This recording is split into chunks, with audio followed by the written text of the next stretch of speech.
membros da banca examinadora. Boa tarde. Doutor Tiago, o senhor está aqui, né? Sabe nosso papel e o papel dos senhores, estamos aqui para promover a avaliação oral e presencial, para que os senhores convençam de que reunir essa curto espaço de tempo elementos suficientes para que consideremos aptos a exercer a nova carreira da magistratura. E o ponto que incumbe ao senhor dissertar, mais uma vez, tem um tema de direito internacional, tem um tema de direito do trabalho, tem um tema de direito civil. Eu vou então pedir que o senhor, no tempo de 10 minutos, faça uma exposição sobre o primeiro dos temas que compõem o seu ponto, o tema de direito do trabalho, das unidades. E na abordagem que o senhor irá empreender, eu gostaria que o senhor abordasse também, já que estamos falando de unidade do contrato, contratação pública direta e indireta, a estabilidade ou não do empregado admitido a partir de outubro de 83 e até outubro de 88, artigo 41 da Constituição. O senhor terá o tempo de 10 minutos, são 16 horas e 22 minutos, pode começar. Excelências,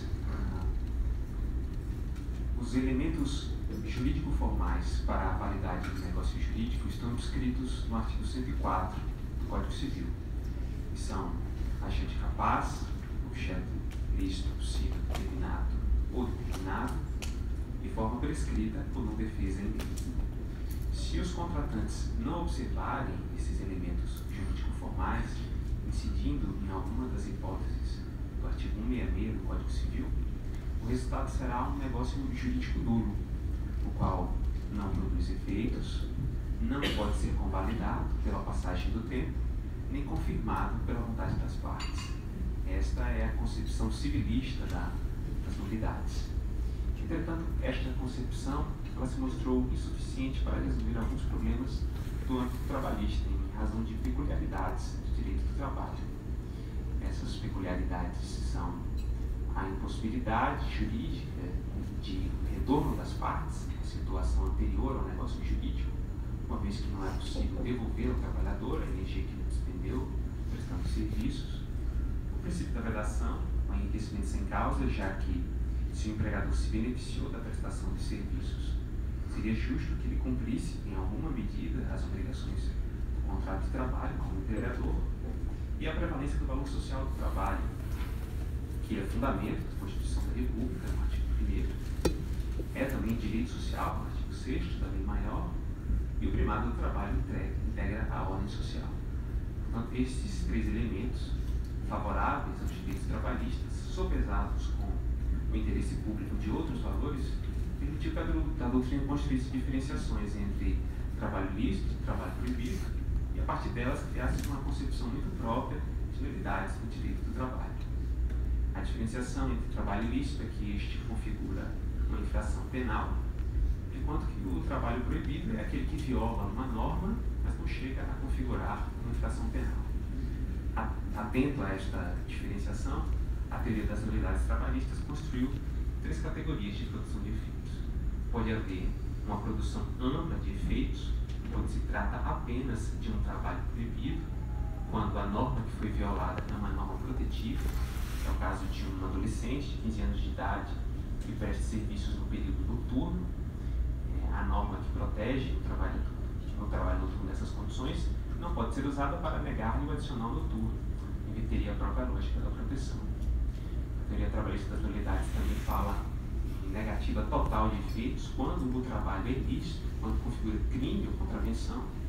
Um exemplo seria o exercício ilegal da medicina, uma vez que não é possível reconhecer a quem sequer é médico algum direito de trabalho, e uma posição intermediária, em que são reconhecidos alguns efeitos do contrato de trabalho, em razão de que os valores em tensão têm relevância constitucional.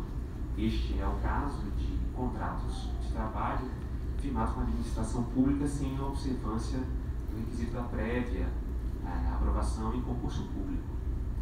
Neste caso, existe o princípio da moralidade, da impessoalidade da administração, que impôs, com a Constituição Federal de 88, uma regra ampla de concurso público para o ingresso na administração pública, e o valor social do trabalho, que protege os direitos decorrentes do contrato de trabalho, em relação ao qual não é possível mais devolver a força de trabalho do trabalhador.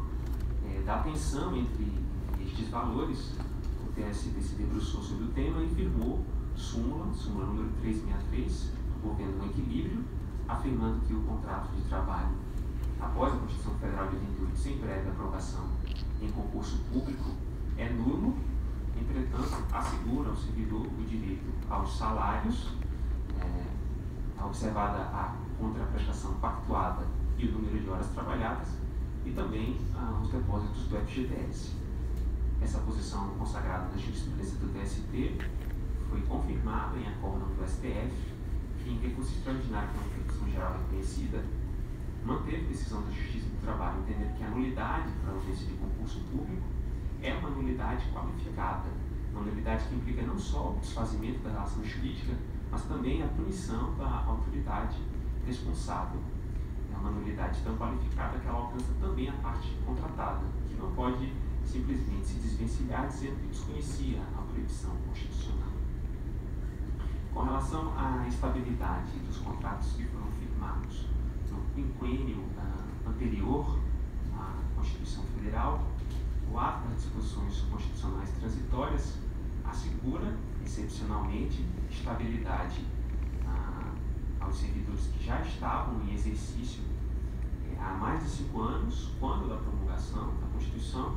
Entretanto, eles não mudam de regime jurídico, permanecem vinculados ao regime seletista, mas com uma estabilidade excepcional prevista no artigo 19 do ato das disposições constitucionais transitórias.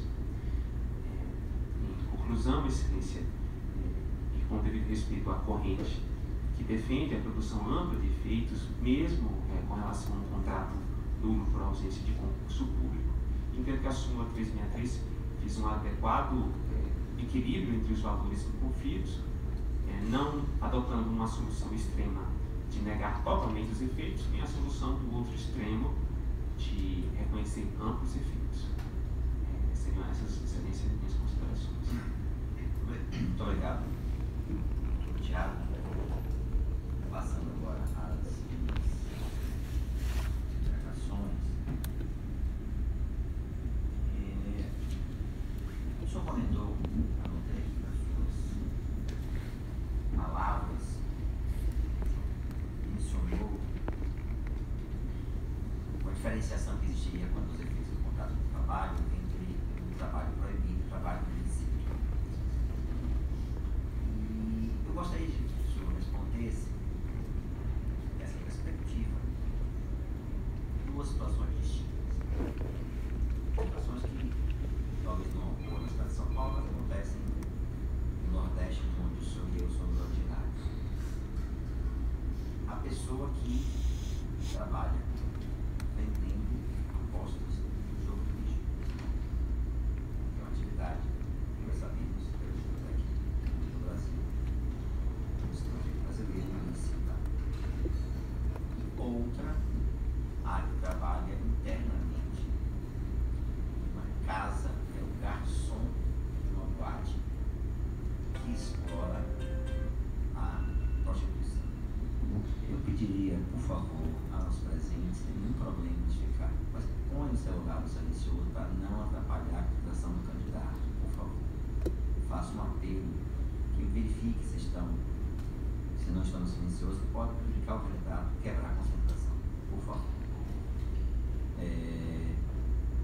Até eu me desconcentrei aqui. Assim, então, é um garçom de uma boate, que talvez não fosse só uma boate. Imagina só o que eles também fez. Mas a atividade dele é lícita, portanto, é um garçom. Embora o estabelecimento para o qual ele trabalha tem lá uns aposentos no fundo, que algumas pessoas podem lá utilizar não apenas para dormir. O que isso me diz essas duas hipóteses? O que isso me diz essas duas hipóteses quanto à validade ou não dos efeitos do contrato de trabalho? Excelência. O que seria, só para o senhor responder, trabalho proibido e trabalho ilícito? trabalho proibido é aquele que viola uma norma, mas essa norma de vedação ela não configura um crime ou uma contravenção penal, não é uma infração penal. Já o trabalho ilícito configura uma infração penal. O direito penal é reservado à punição das condutas mais graves da sociedade. Nos casos julgados por Vossa Excelência, a diferença parece residir no objeto imediato e imediato do contrato. No caso do apontador do jogo do bicho, a atividade, o objeto imediato do apontador de colher apostas, ela é ilícita, porque ela contribui diretamente para a configuração da contravenção penal. Neste caso, e em razão desta circunstância, a jurisprudência do TST consagrou no sentido de ser nulo o contrato de trabalho firmado para a atividade inerente ao jogo do bicho. Em relação à segunda hipótese, do garçom que trabalha em uma casa que é administrada por um rufião, o objeto imediato do contrato, o objeto das atividades do trabalhador é lícita. Servir bebidas não viola o ordenamento jurídico, não há que se reconhecer ilicitude neste caso. O objeto do contrato, neste caso, não contamina e, portanto, é possível reconhecer os efeitos normais de um contrato de trabalho nesta situação. Inclusive manutenção do contrato. Digamos que estivesse em curso do contrato, ele entrasse com ação para a sua carteira de trabalho, e no curso da instrução a empresa dissesse ao se defender: não, uma casa é uma casa que explora a prostituição, a atividade é ilícita e por isso eu não posso anotar a carteira de trabalho dele, por exemplo. A gente poderia reconhecer o efeito de manutenção desse contrato? Excelência, nessa hipótese, entendo que o juiz pode determinar a anotação da carteira de trabalho com relação ao período anterior, entretanto, detectando que o contrato de trabalho serve, ainda que de maneira lateral ou de apoio a uma atividade ilícita, a relação jurídica teria de ser desfeita, não seria possível tolerar a continuidade do funcionamento da casa de prostituição. O senhor acha relevante ou não, qualquer das alternativas, justifica a resposta, a vontade como elemento essencial para a nulidade ou não do contrato de trabalho? A vontade, obviamente, do empregado, do trabalhador, para não usar a expressão empregado? Sim, sim. Só para contextualizar, a consciência de nulidade interferirá ou não? Sim, excelência. A consciência do trabalhador interfere na avaliação da nulidade ou não do contrato de trabalho. Um exemplo seria o do vendedor que vende produtos contrabandeados, mas disso não tem qualquer ciência. Neste caso, ele não adere, não há liame subjetivo entre o crime perpetrado pelo empregador e a atividade que, para o trabalhador, é lícita, banal, não fere a ordem jurídica. Há alguns anos atrás, uma figura conhecida da sociedade carioca, num programa, disse que ela não precisava nem ir ao morro comprar drogas, que existia uma espécie de teledrogas. Ela telefonava, pedia delivery lá, né, corda delivery, coisa do gênero, que ela ligava para o telefone, já franqueado previamente o número, e ia lá um motoboy na casa dela, entregava quantos gramas ela quisesse, eventualmente adquirido. Usando essa situação que é real, mas eu vou estabelecer um exemplo hipotético. O motoboy, uma pessoa que trabalha nessa motocicleta, conduzindo a droga, é parado numa blitz, e aí se descobre que de fato ela está transportando drogas, que esse é a esfera penal.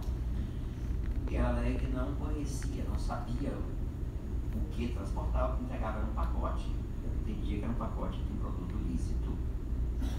Eu acho que precisa reconhecer nesse caso o contrato de trabalho. Excelência, se no caso o transportador, o motociclista, não tinha ciência das mercadorias que transportava, inclusive por não ser da própria desta atividade fazer conferência dos pacotes que são entregues para destinação a um determinado local, acredito ser possível, entendo ser possível reconhecer o contrato de trabalho, uma vez que o trabalhador não tinha consciência da ilicitude, de que participava do tipo penal de transporte de material ilícito. Houve um caso muito discutido no Brasil, que foi uma decisão do Tribunal Federal, um caso famoso da Ordem dos Músicos, dos Compositores, no Rio de Janeiro, em que se discutia a validade ou não da exclusão de um membro dessa ordem por não observar a garantia constitucional da defesa. Esse caso para o Supremo Tribunal Federal, que foi o Benji Case, que reconheceu na jurisprudência do Supremo a eficácia horizontal dos direitos fundamentais, assim chamado. Dentro dessa concepção, o senhor acha possível utilizar-se uma norma de proteção em desfavor daquele a quem ela visa proteger? Entendeu a minha concepção, a minha indagação?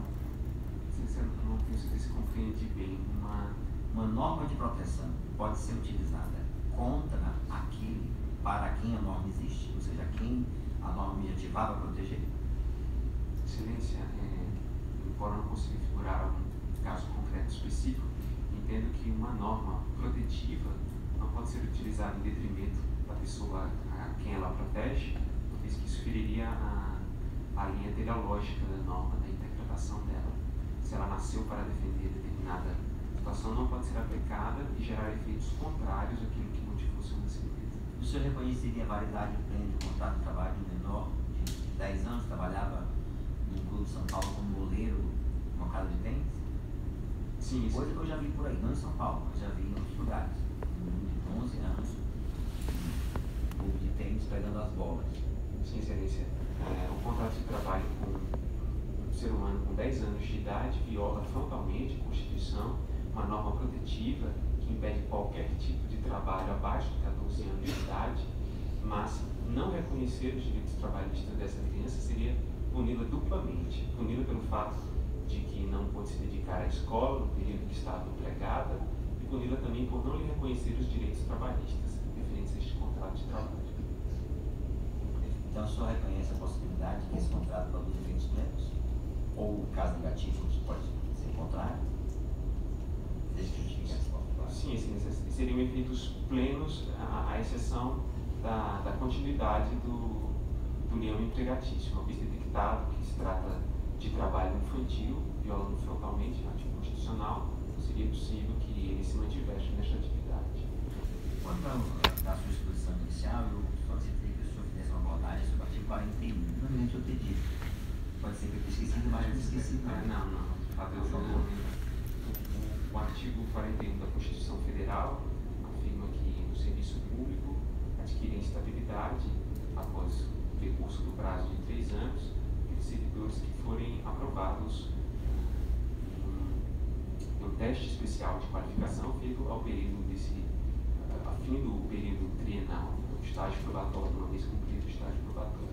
Então, mas eu perguntei se os empregados que foram admitidos antes de 88, de 83, que foi a época da Constituição, 5 de 83, aquele período de 5 anos, se eles teriam ou não direito à estabilidade do artigo 41. Excelência, não me recordo no momento. Lembro-me que o artigo 19 assegura uma estabilidade excepcional, que o artigo 41 normalmente se volta a servidores públicos de regime estatutário. Entretanto, com a emenda constitucional, houve uma transição com a emenda constitucional 19, que mudou um pouco o cenário jurídico. Antes havia algumas decisões reconhecendo para os empregados públicos não ligados ao regime estatutário, mais ligados à administração direta autárquica fundacional, o direito à estabilidade do artigo 41. Existem várias ações no Brasil sendo discutidas com os empregados. O discurso realmente é aplicar a extensão desse dispositivo constitucional para eles também, já que antes de 88 não havia a obrigatoriedade de submissão ao concurso público. Nessa mesma linha, já que não havia, estou dizendo que seja essa possibilidade só nesse sentido, o senhor pode enfrentar alguma delas na já de nós familiar, teria a segunda vara do trabalho de São Paulo. Mas eu pergunto o seguinte: o senhor, antes de 88, nós sabemos, não era obrigatória a admissão mediante submissão ao concurso público, aprovação ao concurso público, no Serviço Público Federal. O senhor acha que esses empregados que ingressaram dessa forma, portanto, sob a égide do período pretérito a 88, para serem dispensados, precisa de motivação? Excelência, encontrando uma solução de paralelismo de conexão entre as figuras jurídicas, se o trabalhador não foi admitido por concurso público, não poderia pleitear era uma estabilidade criada pelo sistema constitucional. Deixa só para não desviar o foco, claro, intencional, só corrigir. Estamos falando da estabilidade. Ele alega que, embora saibamos que o Supremo, no caso da economia mista, ainda não encerrou definitivamente essa querela ao julgar os relatos declaratórios do caso Correios, mas a minha pergunta é: o empregado foi admitido antes de 88, nessa época não havia essa regra obrigatória de concurso público. Agora, em 2017, o prefeito, o governador, enfim, resolve, por a crise econômica, reduzir o quadro. E o Ministério lá tem 1.100, 200 servidores, que à época eram empregados públicos, que ingressaram sem concurso público antes de 88. E ele nos despede, e um desses empregados alega que teria, nós chamamos de estabilidade, mas a proteção ao emprego por ausência de dispensa motivada. Você acha que isso é possível? Excelência, Você vai responder sim ou não? Existe fundamento. Excelência, entendo que não seria possível, uma vez que, se a admissão não se processou através de concurso público, esses trabalhadores com estabilidade excepcional não se valem das disposições do artigo 41 da Constituição Federal. Portanto, é perfeitamente possível pensar solução diversa, uma vez que, dado o tempo transcorrido entre a admissão, considerando que a época não era um requisito próprio da admissibilidade e fazendo incidir a teoria do fato consumado, a demissão destes trabalhadores tantos anos após sua admissão careceria de um ato motivado da administração, considerando ainda que os atos administrativos, em regra, devem ser motivados. A ausência de motivação é uma situação excepcional. Agora, pode ou não pode? Havendo essas duas possibilidades, entendo que, em meu posicionamento, entendo que não é possível a demissão destes trabalhadores sem que o ato administrativo seja motivado. E se o gestor público alegasse como motivação a crise econômica? Seria possível? Excelência, em situações de crise econômica, se as finanças estiverem afetadas e se respeitarem parâmetros da Lei de Responsabilidade Fiscal, é possível, nas situações descritas no artigo 169 da Constituição, fazer a demissão por essa motivação, mas observado as limitações descritas no texto constitucional. É uma situação flagrantemente excepcional. Só para encerrarmos a primeira parte, dentre os pontos, os itens do seu ponto, está também falar sobre pessoas jurídicas. E uma das discussões mais interessantes que há hoje ainda é a responsabilidade do sócio integrante da sociedade limitada. O senhor acha que há limites temporais no caso positivo dela, responsabilidade, ou não? Em que circunstâncias pode o sócio responder? Nem vou falar do sócio gerente, porque essa regra é específica. O sócio integra uma sociedade limitada. Excelência, a responsabilidade do sócio pelos débitos que tem nesta qualidade em face da pessoa jurídica cujo quadro societário integra, ela possui uma limitação temporal nos casos em que a retirada do sócio se dá cumpridas as formalidades legais e observado o limite temporal de 2 anos. É preciso que a retirada do sócio tenha sido devidamente efetuada no registro competente e, ainda assim, com a observância desse requisito formal, a responsabilidade persiste pelo espaço de 2 anos, sendo esta a disposição do Código Civil brasileiro. Mas é 2 anos da saída dele, 2 anos da constituição da obrigação, 2 anos a partir de e até quando? Então, nós concordamos sobre isso. Sim. Excelência, a limitação de 2 anos tem como marco inicial a averbação da saída dele. Com relação aos créditos trabalhistas pelos quais ele responderia por todos os créditos devidos pela pessoa jurídica, ainda que estes não tenham lhe revertido diretamente benefício. É uma imposição objetiva da norma para que a responsabilidade dele permaneça, mesmo após a saída da sociedade por um biênio. Ok, doutor Tiago, na sequência, para as indagações respeitadas no limite de 15 minutos. Tem como plano de um contrato em fato de nulidade por ofensa ao artigo 37, um contrato sem concurso público na admissão, a Carta Federal de 28 pretendeu trazer a impessoalidade para o campo da admissão ao serviço público, exatamente para evitar a contratação dos apaliguados. Pois bem, só que já faz 30 anos, vamos dizer assim, que esta norma vigora com esta intenção, e não é raro a gente encontra N casos pelo país. E aí eu lembro de Ripert, não sei se você se lembra dos seus estudos de direito, que dizia que quando o direito ignora a realidade se vinga ignorando o direito. Então, diante dessa circunstância, o que o senhor acha que acontece com um contrato nessas condições, sem o necessário e indispensável, segundo a Constituição, concurso público? Excelência, a imposição do concurso público, como enaltecido por Vossa Excelência, tem o objetivo de trazer a impessoalidade como princípio caro à administração pública para guiar as atividades do administrador.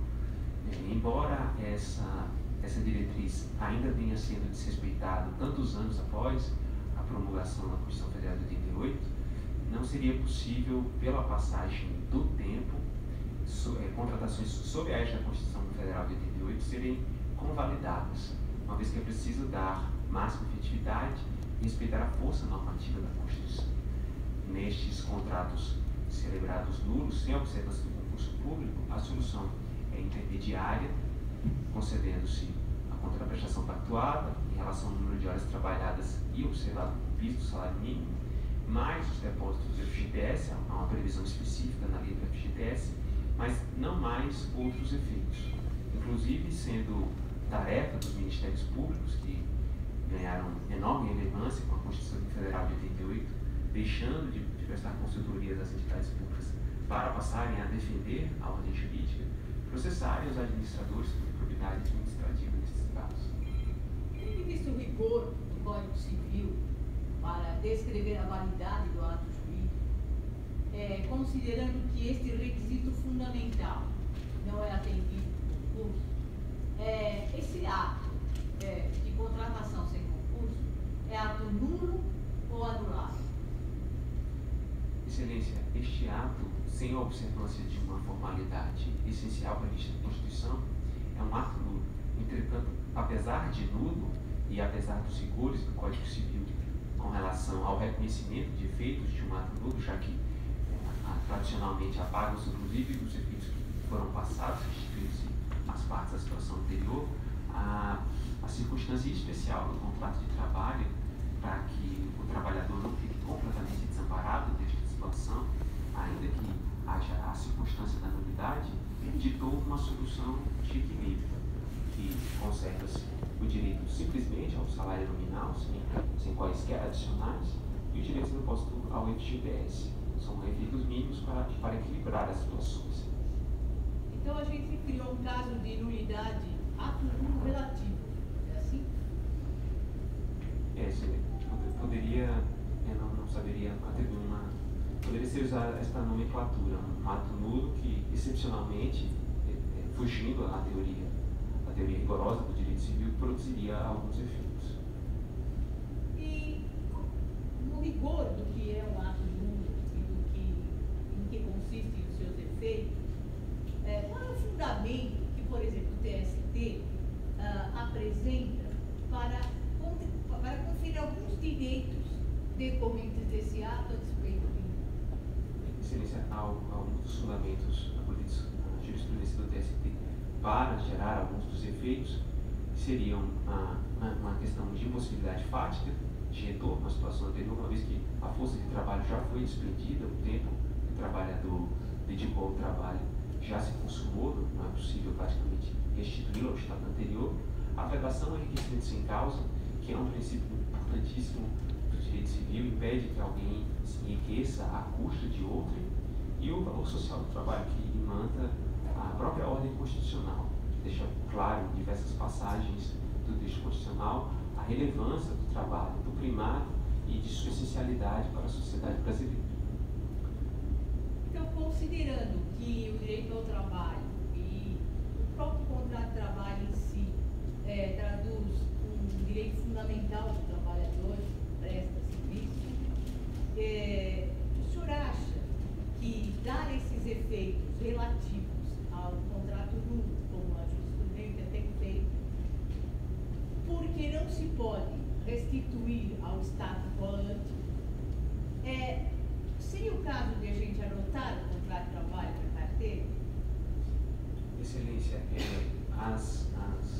o equilíbrio e a amplitude da produção dos efeitos neste caso é bastante delicada. Quando a jurisprudência se firmou neste sentido, foi muito taxativa em relação ao direito apenas ao salário e aos depósitos do FGTS. Em geral, outros direitos que são próprios do contrato de trabalho são recusados, inclusive a assinatura da carteira de trabalho. Então, mas o empregado prestou serviços durante 10, 15 anos, há hipótese, né? E como é que fica essa questão do tempo de salário de trabalho que ele efetivamente prestou e não há anotação na carteira e não há consequentes direitos previdenciários? Como é que fica se não se pode estabelecer o status quo? Excelência, analisando essas considerações que Vossa Excelência colocou, seria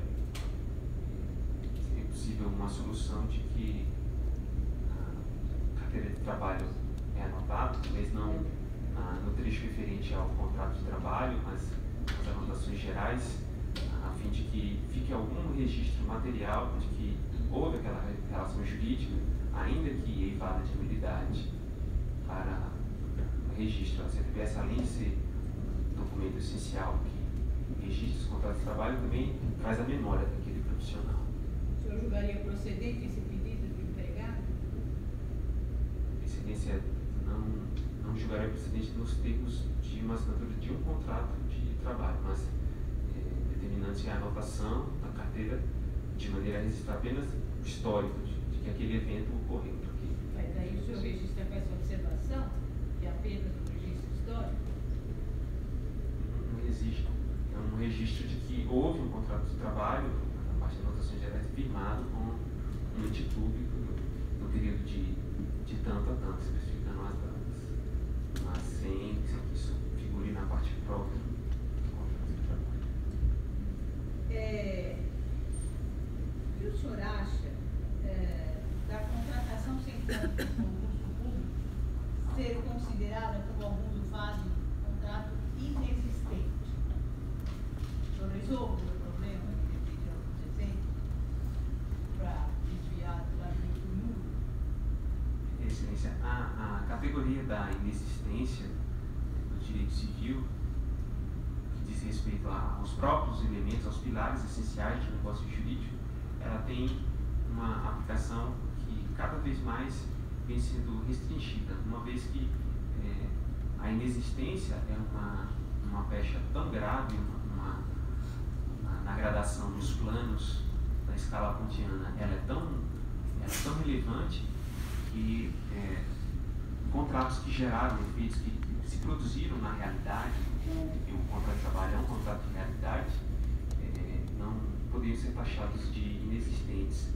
Não se resolveria, neste caso, as consequências de produção restrita de efeitos trabalhistas. Poderia, por exemplo, como juiz do trabalho, proferir uma decisão em que eu defira todos os direitos trabalhistas e determine a responsabilização do administrador que fez indevidamente essa contratação? Excelência, se houvesse pedido nesse sentido, entendo que seria possível dar procedência ao pedido. Há algumas decisões do STJ em interessantes casos de aplicação de multa para estimular o cumprimento de obrigação de fazer, e a jurisprudência acabou se firmando em que é possível aplicar no próprio administrador público, uma vez que assim ela teria uma maior força coercitiva uma vez que quando aplicada ao Estado, muitas vezes o administrador público sequer tem estímulo para se movimentar e suprir a ilegalidade. Tendo um pedido neste sentido, explicitando que quem deu causa a esta circunstância foi o administrador público, observado os princípios de ampla defesa, contraditório, participação no processo, entendo que seria possível. Qual seria o seu dispositivo dessa hipótese? Condenar o administrador público, era ação tinha no polo passivo tanto o município quanto o administrador público. É isso que eu compreendi bem. Não, era uma ação simplesmente contra a administração pública. Simplesmente contra um pedido de resultado subsidiária do administrador público. No caso, o dispositivo seria de dar procedência ao pedido, mas em face do administrador, em face da administração nas verbas próprias do contrato nulo, aquelas que são reconhecidas pela ação do TST, com a responsabilidade subsidiária do administrador público. E a minha pergunta seguinte é: haveria competência do juiz do trabalho para examinar essa questão de comportamento indevido do administrador público e consequente responsabilização? Excelência, a competência da Justiça do Trabalho, ela passou a abranger lides que decorram da relação de trabalho, inclusive envolvendo entes da administração pública. Portanto, se há um elemento de conexão, uma vinculação com o contrato de trabalho, embora envolva um ente público, um administrador público, embora envolva questões atinentes ao direito administrativo, estaria inserida na competência da Justiça do Trabalho na forma de seu inciso, artigo 114, inciso 1. E aí o juiz pode deferir o direito postulado, independente do administrador em questão ocupar ou não qualquer posição no processo. Ele teria que ter participado da formação do título executivo. Então, aí o senhor daria procedência ou não? Sim, procedência, pedido procedente. Já disse que ele não era parte do administrador. Foi citado. Ele não se fez presente no processo. É isso? Não entendi. Ele foi citado, mas não compareceu ao processo? Isso? Não, ele não foi colocado como réu pela autorização. Neste caso, sem que ele estivesse no ponto passivo da ação, condená-lo de ofício, extrapolando os limites do pedido, a causa do pedido, não seria possível. Qual seria o seu dispositivo? No caso, julgar improcedente sem atribuir responsabilidade ao administrador. Mas o senhor vai dizer assim, o que consiste esse dispositivo final? O senhor não vai deferir, vai julgar procedente, como o senhor diz, porque ele não fez parte da relação processual. O senhor julgaria o quê?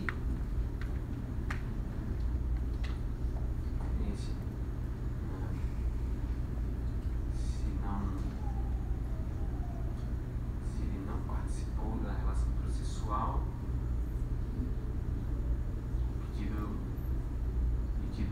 não há pedido em relação a ele, não seria possível definir de ofício, seria um pedido de uma solução de improcedência.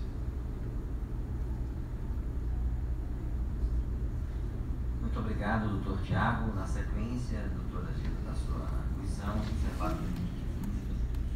Tiago, só para não fugir ao raciocínio das perguntas muito bem formuladas pela desembargadora doutora Tânia, eu tive um caso semelhante contra a administração direta, eu pela trabalhadora, contra a Fundação Memorial América Latina.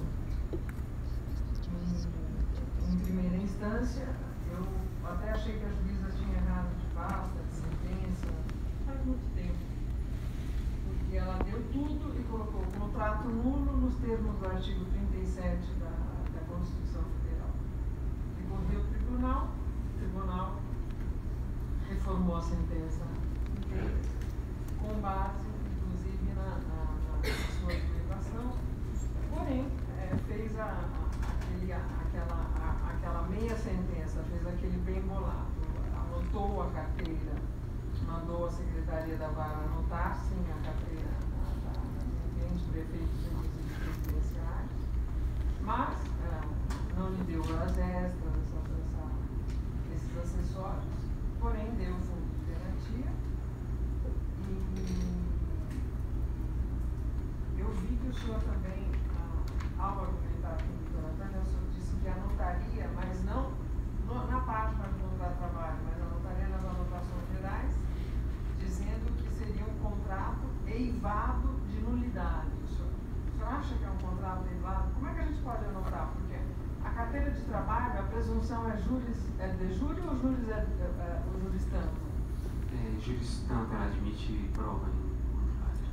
Pois é. Então, como é que o senhor pode anotar em anotações gerais, pela vara, a Secretaria da Vara feita por um juiz, dizendo esse contrato é anotado, porém, eivado de nulidade? Como? Excelência, numa hipótese excepcional de anotação apenas para fins de registro de histórico de um evento que se deu na realidade, não haveria menção a situações de nulidade.